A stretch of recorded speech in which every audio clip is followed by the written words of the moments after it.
tentang takutnya laki-laki untuk menikah, apa yang ditakuti? Contoh yang menjadi kuli bangunan ya pernah di awal-awal itu. Kemudian dodolan kacang ya pernah, dodol jagung bakar saya ngipasi ibu yang bumboni itu pernah, becak tengah malam pernah. Dan lebih sukacita lagi ketika sedikit yang saya berikan kepada istri saat itu, jawabannya luar biasa, alhamdulillah. Yang penting mas gak dosa, nasabnya jelas ibu bapaknya, iki gak terus moro gentayangan untuk rabi ojo langono.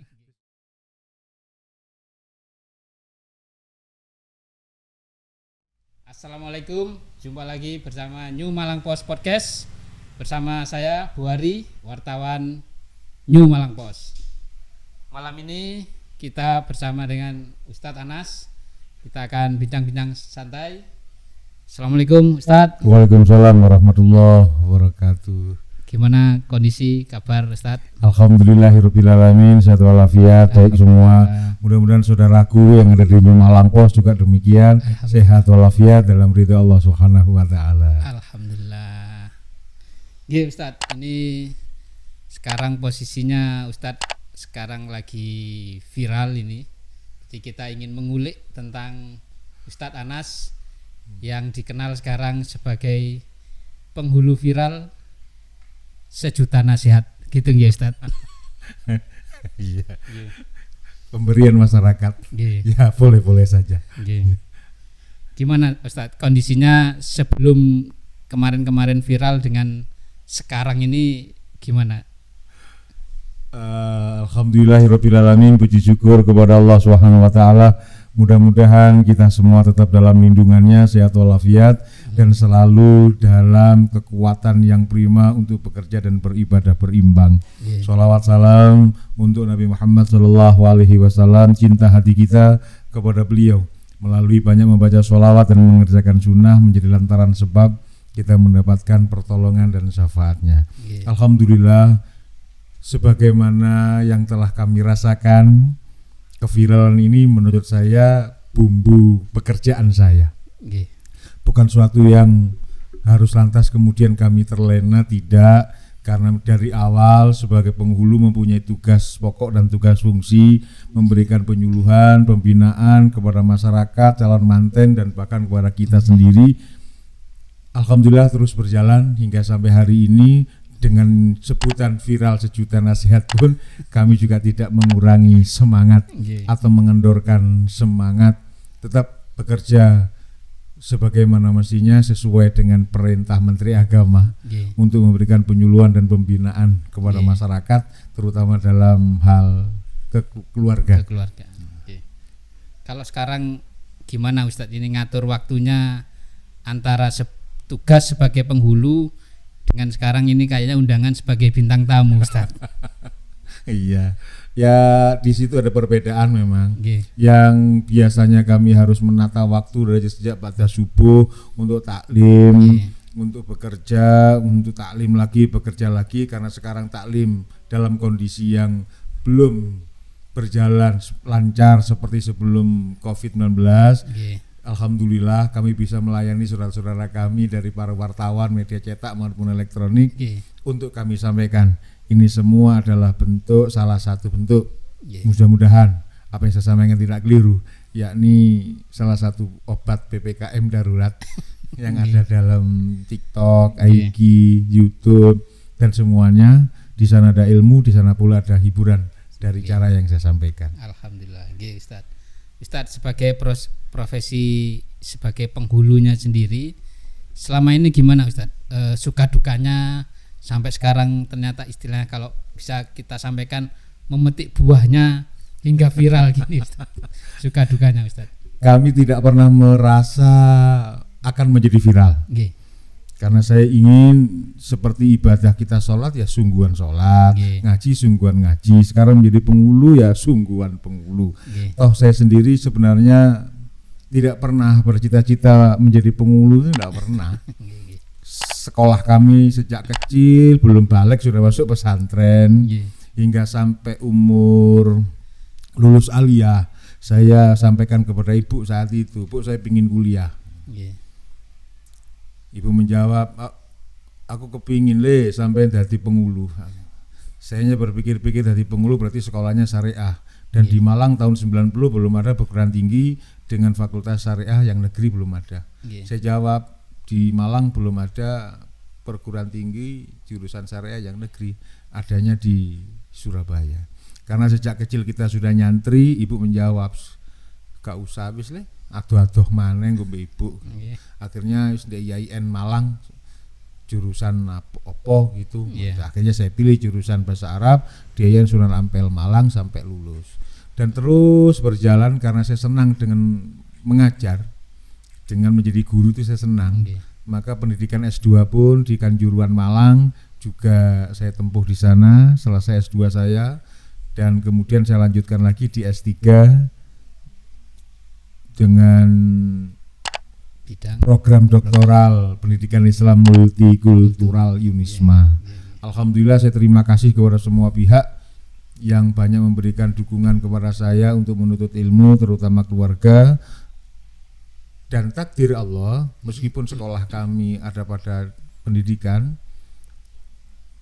Kementerian Agama Republik Indonesia menunjuk saya setelah saya diangkat menjadi PNS tahun 98, berjalan kemudian tahun 2009 saya menjadi penghulu. Yang sebelumnya saya menjadi guru 10 tahun, lantas dipindah menjadi penghulu hingga sampai hari ini 22 tahun. 22 tahun. Ustaz.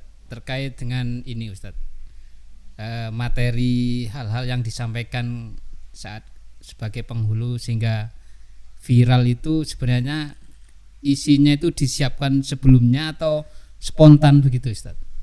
Banyak yang spontan gitu nih. Sebab itu saya menganggap dan merasa ini panggilan dari rohani saya.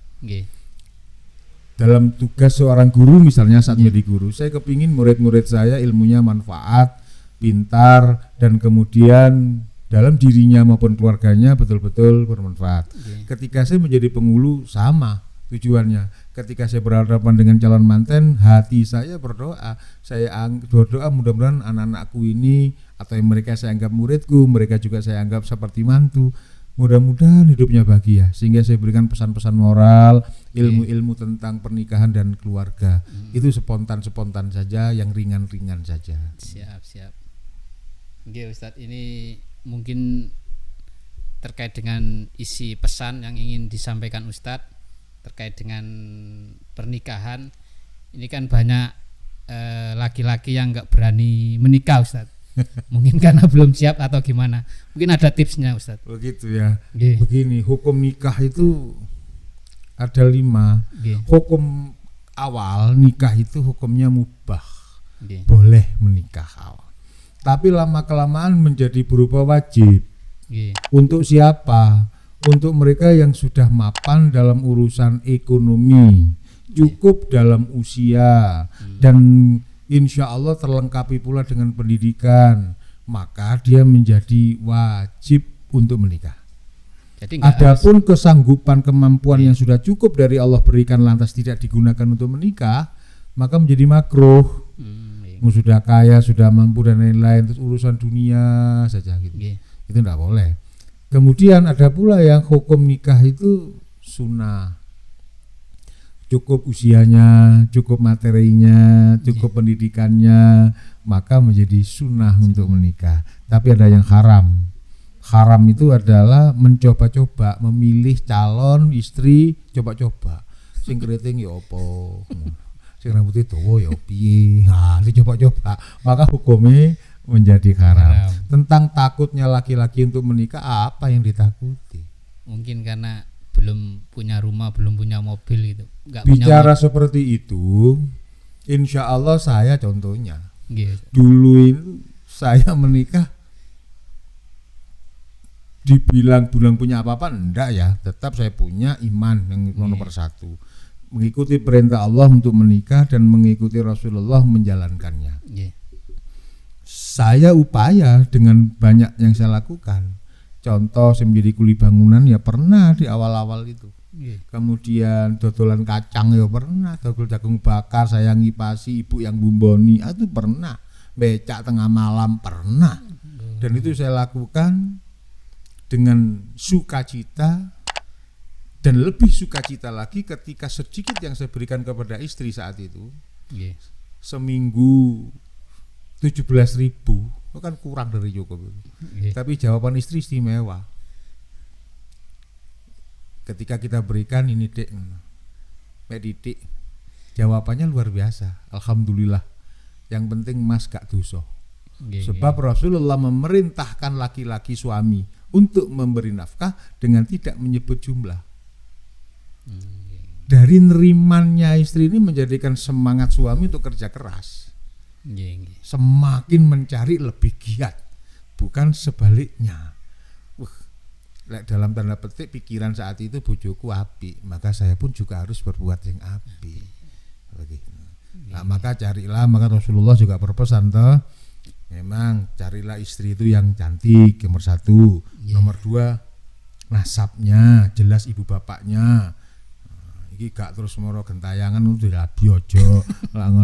Terus yang nomor 3 adalah agama. Dari agama ini adalah moral. Jadi betul-betul nyun kepada Allah.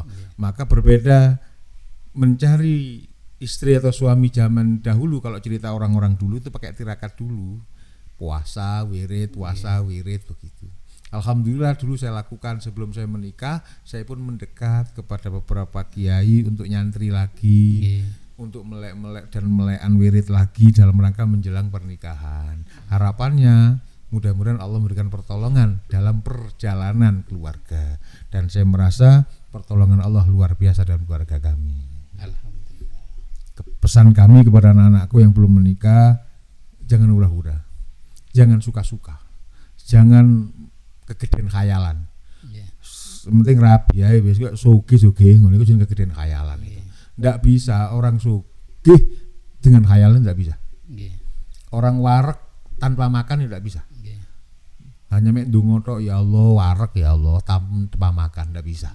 Seperti orang ndak sholat minta surga, kalungan serban, kuplukan putih, ngarepe masjid jamek ngadeg, ya Allah surga, ya Allah, tidak bisa. Harus ada sikap di balik doa itu. Begitu pula rumah tangga. Kepingin bahagia, kepingin cukup, ndak iso dipenuhi dengan khayalan. Sikap dan sikap atau tindakan. Di balik kita harus tetap berdoa.